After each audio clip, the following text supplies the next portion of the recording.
নমস্কার, মালাকার ভবনের আরও একটি নতুন ভিডিওতে আপনাদের সকলকে সুস্বাগতম জানাই।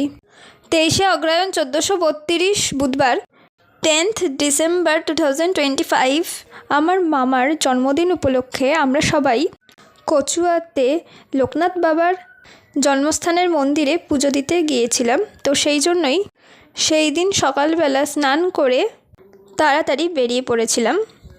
প্রচণ্ড ঠান্ডা ছিল সেই দিন। প্রথমে আমরা টোটোয় উঠেছিলাম এবং তারপর বাস স্ট্যান্ডে এসে বাসে উঠেছিলাম।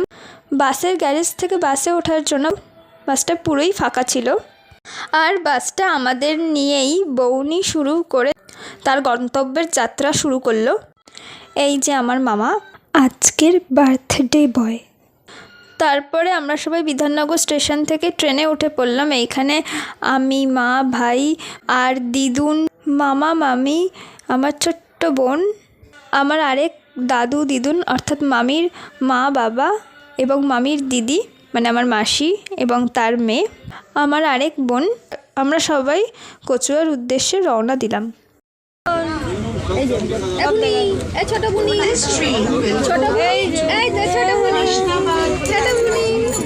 The next station is Dondon Cantonment. তারপরে ট্রেন থেকে নেমে 10 সিটারের একটা বড় অটোতে স্টেশন থেকেই উঠে পড়লাম। আর কচুয়ার স্টেশনটার নাম বড়ই অদ্ভুত, আমি প্রথমবার শুনেছি, কাঁকড়া মির্জানগর।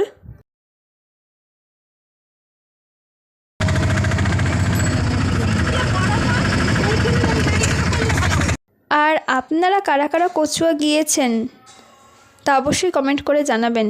যদি না গিয়ে থাকেন তাহলে অবশ্যই যাবেন, খুবই সুন্দর মনোমুগ্ধকর একটা পরিবেশ। এই যে আমাদের সবার গ্রুপ ফটো।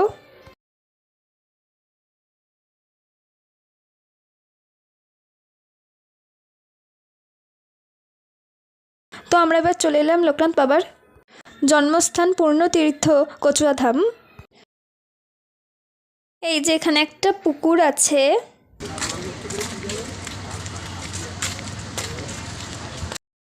আপনাদের সাথে চারপাশের ভিউটা শেয়ার করছি।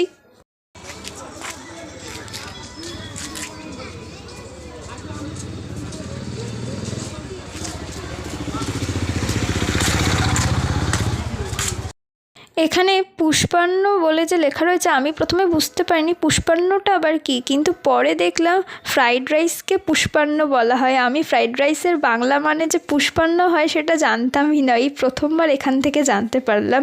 তো এখানে পুষ্পান্ন বা পোলাও ভোগের জন্য 80 টাকা দিতে হবে, খিচুড়ি ভোগের জন্য 50 টাকা দিতে হবে, আর যদি পার্সেল করে নিয়ে যাওয়া হয় ভোগ তাহলে 80 টাকা দিতে হবে।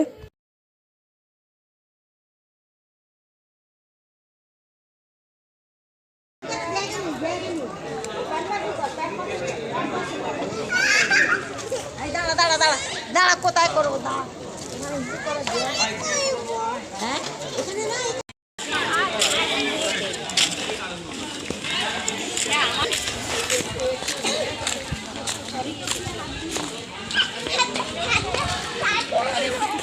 ছিল না, সিঁড়ি কিছু ছিল। তারপরে মন্দিরের পাশের এই দোকান থেকে আমরা 3টে ডালা কিনে নিলাম পুজো দেওয়ার জন্য।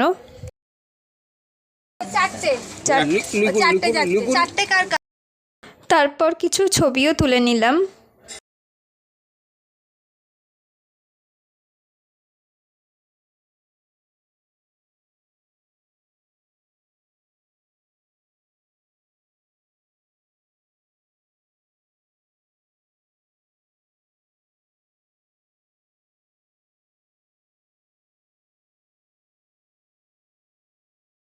এই ঝাড়বাতিটা রাতের বেলা জ্বালালে খুব সুন্দর লাগবে দেখতে।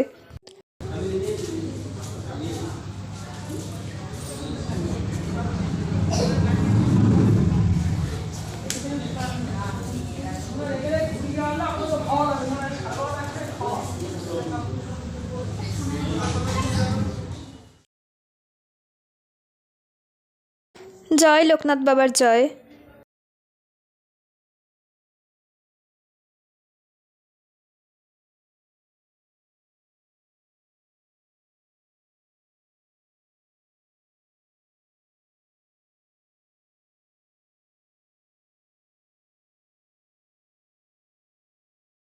তারপরে আমরা আরও কিছু ছবি তুলে নিয়েছিলাম এখানে।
এই দেখুন মন্দিরটা।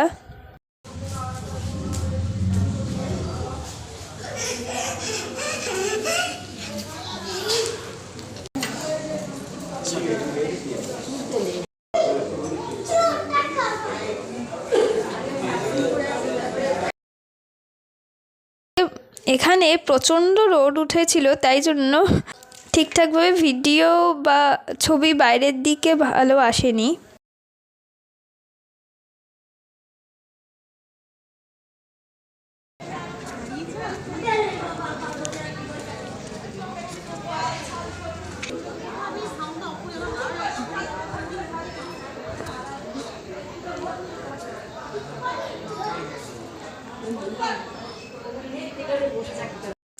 লোকনাথ মন্দিরের পাশে এখানে একটা শিব মন্দির রয়েছে এবং আরও কিছু অন্যান্য মন্দির আছে।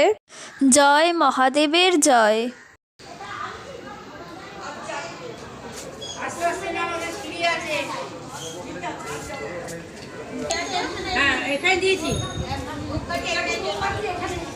আচ্ছা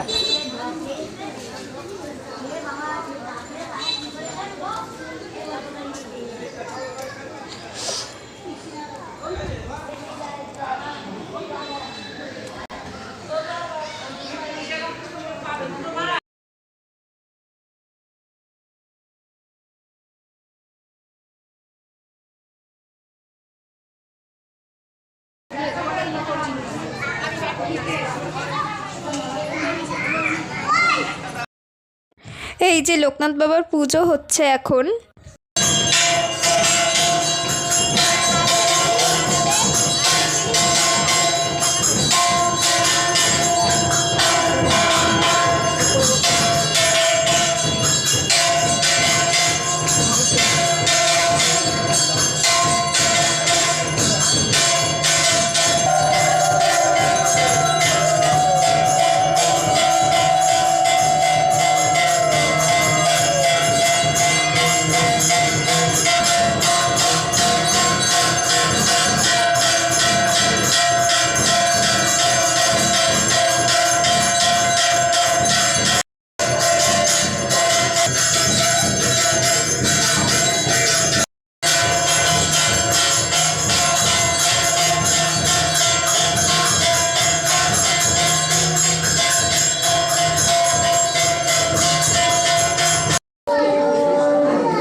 এখন অঞ্জলি চলছে।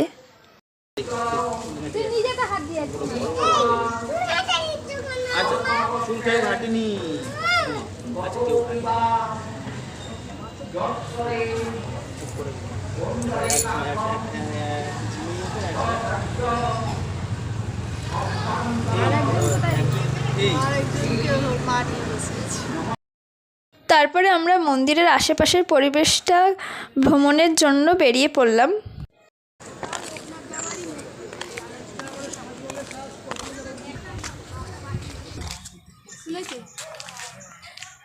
ডাকলেই দেখতে হবে কোথায় যেন? রঘুনাথ মিশন।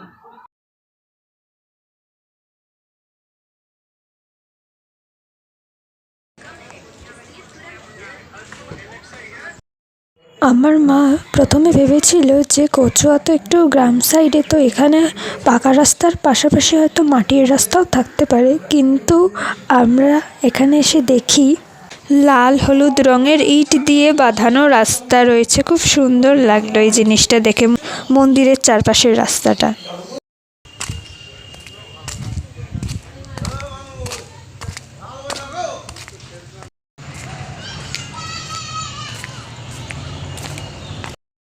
এখানে প্রচণ্ড রোদ বাইরে।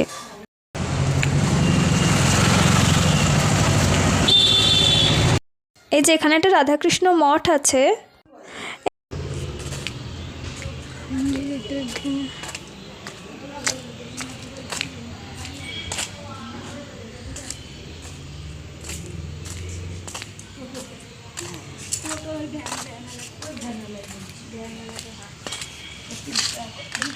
এই যে এখানে রাধাকৃষ্ণ এবং তাদের অষ্টসখী।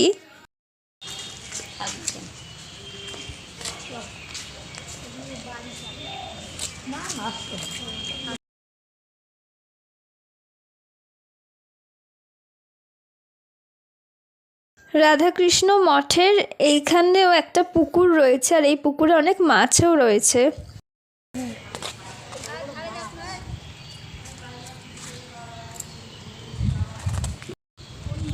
ওই তো মাছ দেখছেন না, এই দেখুন মাছ, একটা তো বড় কালো মাছ ওই দিক থেকে, রুই মাছ। হ্যাঁ,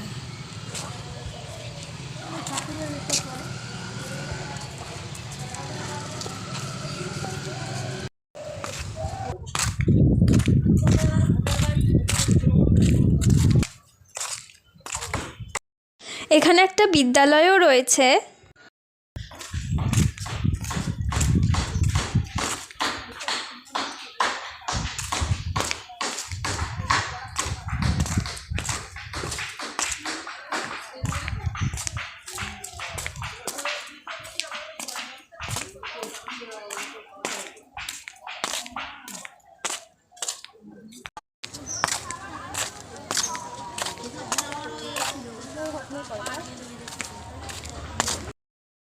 প্রচণ্ড রোদ।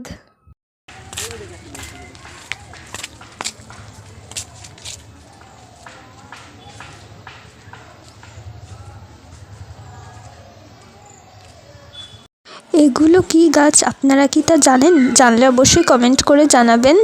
আমার মা বলল এটা পাতাবাহার গাছ। আমি যাদবপুরে রাম ঠাকুরের আশ্রম আদ্যাপীঠেও ভোগ প্রসাদ খেয়েছি, তবে সেখানে আলাদা করে দামে কুপন কাটা বা বসার জায়গা আলাদা এরকম সিস্টেম কিন্তু কোথাও নেই। বেলুড়েও নেই এরকম সিস্টেম, দক্ষিণেশ্বরেও নেই, কিন্তু এইখানে আমি কচুয়া ধামে দেখলাম এই জিনিসটা, যে আলাদা দামে আলাদা ভোগ প্রসাদ রয়েছে এবং তার জন্য আলাদা লাইন এবং তার জন্য আলাদা বসার জায়গাও রয়েছে। যারা খিচুড়ি ভোগ প্রসাদ খাবে তারা মাটিতে বসবে, এবং যারা পুষ্পান্ন বা পোলাও খাবে তাদের জন্য বেঞ্চের ব্যবস্থা আছে। মা খিচুড়ি খাবে বলছিল, তাই মায়ের জন্য খিচুড়ির কুপন কাটা হয়েছিল, আর তাই মা একা ওই দিকে মেঝেতে বসে রয়েছে, আর আমরা সবাই এখানে বেঞ্চে বসে আছি। আমার চ্যানেলটি যদি আপনারা এখনও সাবস্ক্রাইব না করে থাকেন তাহলে অবশ্যই সাবস্ক্রাইব করে অল করে রাখুন নিত্য নতুন ভিডিওর নোটিফিকেশন পাওয়ার জন্য।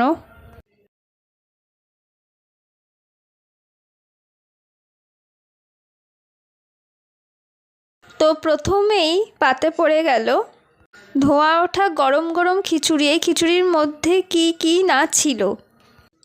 খিচুড়িতে ছিল পুঁই শাক, পালং শাক, ধনে পাতা, গাজর, মটরশুঁটি, সব মিলিয়ে একটা পাঁচমেশালি ব্যাপার। আর প্রসাদের ব্যাপারে কি বলবো, অপূর্ব অপূর্ব হয় এর স্বাদ। যে কোনো মন্দিরেরই ভোগ প্রসাদের স্বাদ অতুলনীয় হয়, আর তা নিয়ে কোনো মন্তব্য করা উচিত নয়। প্রথমে আমরা ভাবছিলাম আজকে পোলাও দেবে হয়তো, বাট আজকে ফ্রাইড রাইস দিয়েছে, মানে পুষ্পান্ন দেওয়া হয়েছে। আর এটা মিক্সড ফ্রাইড রাইস ছিল, মানে গাজর, বিনস, কাজু কিশমিশ ছাড়াও এখানে মিনি সয়াবিনও দেওয়া ছিল। তারপর দিয়ে দিল ফুলকপি আলুর তরকারি। আমি যাদবপুরের রাম ঠাকুরের আশ্রম, বেলুড় মঠ, আদ্যাপীঠে কোথাও ফ্রাইড রাইস ভোগে পাইনি। এই প্রথম লোকনাথ বাবার এই মন্দিরে ফ্রাইড রাইস ভোগ হিসেবে পেলাম। তারপরে আমি আরেকবার ফ্রাইড রাইস নিয়ে নিয়েছিলাম। তারপরে দিয়ে দিল টমেটোর চাটনি, ব্যাট পাঁপড় আর পায়েস। লোকনাথ বাবার এই পায়েস, ও কিছু বলার নেই। মানে আমার মামার বাড়ি তেঘরিয়ার ওখানেও যে লোকনাথ মন্দির আছে সেখানেও পায়েস দেওয়া হয়। মানে এই স্বাদ আমি আর অন্য কোথাও কোনো পায়েসে পাইনি। মানে এই স্বাদ একদম আলাদাই হয়, ভগবানের প্রসাদ বলে কথা। তারপরে আমরা এখানে একটা সফট টয়েসের দোকানে চলে এলাম এবং 3টে সফট টয়েস নিলাম। একটা আমি নিলাম আর 2টো আমার 2 বোনের জন্য। আমি ছোটোবেলায় এই পুতুলগুলো ভয় পেতাম, কিন্তু এখন আর ভয় পাই না। ছোটোবেলায় যখন আমাকে এই পুতুলগুলো দেওয়া হতো তখন আমি ভয় পেতাম, এগুলো নিয়ে খেলতাম না। কিন্তু এখন আমার এগুলো নিয়ে খেলার বা এগুলো নেওয়ার খুব ইচ্ছা হয়, কিন্তু এখন আর আমাকে কেউ কিনে দেয় না। তাও মাকে বলাতে কিনে দিয়েছিল। তারপর এখানে একটা দুধ পুকুর আছে।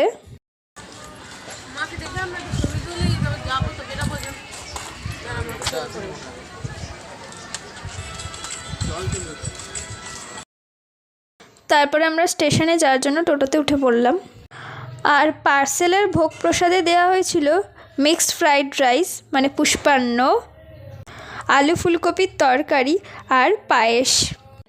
সব মিলিয়ে আজকের দিনটা আমরা সবাই মিলে খুব আনন্দ করে উপভোগ করেছিলাম।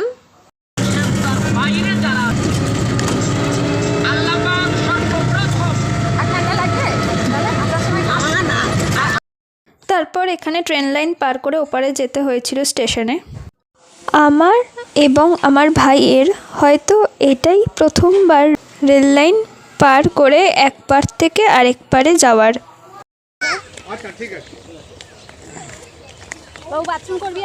এখান দিয়ে রেল যায় না। ফেরার ট্রেনে প্রচুর ভিড় হয়েছিল।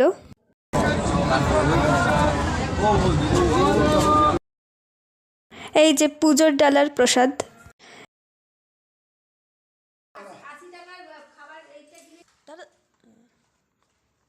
বললাম না অমৃতি ছিল একটা, অমৃতি। এই যে আমার সেই সফট টয় পেঙ্গুইন।